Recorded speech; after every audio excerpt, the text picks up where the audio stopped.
पढ़ियो आ जिन लख तिन खे मुबारक या दिस्तार कई आ जिन लख तिन खे मुबारक पढ़ियो इल्म हिते आ जिन लख तिन खे मुबारक या अब्दुल्ला बिन मसूद मां हीर थदड़ी थी हले बाफ रहमत जी गुली दीन जी थद थी पवे बाफ रहमत जी गुले दीन जी थद थी पवे अब्दुल्ला बिन मसूद मां हीर थदड़ी थी हले बाफ रहमत जी गुले दीन जी थद थी पवे बाफ रहमत जी गुली दीन जी थद थी पवे यही रचकिया जिन लख तिन खे मुबारक या पढ़ियो इल्म हिते आ जिन लख तिन खे मुबारक या दिस्तार कई आ जिन लख तिन खे मुबारक पढ़ियो इल्म हिते आ जिन लख तिन खे मुबारक या चार मिठा हाफिज थिया दीन जा तालिब थिया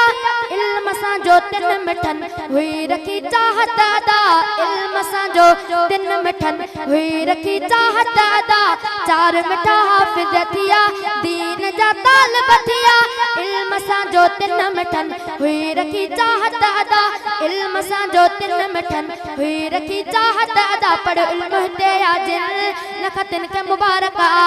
कुरान पढ़ियो आ जिन लख तिन खे मुबारक दिस्तार कई आ जिन लख तिन खे मुबारक पढ़ियो इल्म हिते आ जिन लख तिन खे मुबारक हिकु अदा हाफिज थियो इनायतुल्लाह मिठो ॿियो मिठो आतिफ अहमद पियो राबेल थियो ॿियो मिठो आतिफ अहमद पियो अदा राबेल थियो अबू बकर भी पढ़ियो आ हिते लख तिन खे मुबारक या अबू बकर भी पढ़ियो आ हिते लख तिन खे मुबारक या कुरान पढ़ियो आ जिन लख तिन खे मुबारक दिस्तार कई आ जिन लख तिन खे मुबारक पढ़ियो इल्म हिते आ जिन लख तिन खे मुबारक मोहतम मदरसे जो अदा कारी अब्दुल समद मिठो कारी अशरफ जी अदा मेहनत जो आफल सजो कारी अशरफ जी अदा मेहनत जो आफल सजो कुरान पढ़ियो आ जिन लख तिन खे मुबारक या पढ़ियो इल्म हिते आ जिन लख तिन खे मुबारक या दिस्तार कई आ जिन लख तिन खे मुबारक या पढ़ियो इल्म हिते आ जिन लख तिन खे मुबारक या तिन जो बाबो ऐं अमर भागवारा थी पया तिन जा भाउर मिठा तिन जा भाउर मिठा मामा भी मंगी पया तिन जा भाउर मिठा मामा भी मंगी पया हित वरती खुशी आ जिन लख तिन खे मुबारक या पढ़ियो इल्म हिते आ जिन लख तिन खे मुबारक या कारी अशरफ जे हुक्म ते शेर आहे मुल्क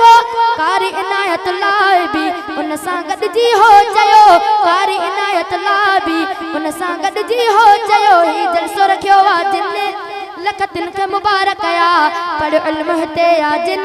लख तिन खे मुबारक या भागवारन खे थोड़े अब्दुल मजीद दुआ शल सलामत ही रहन रब दर आहे दुआ शल सलामत ही रहन रब दर आहे दुआ कुरान पढ़ियो आ जिन लख तिन खे मुबारक या दिस्तार कई आ जिन लख तिन खे मुबारक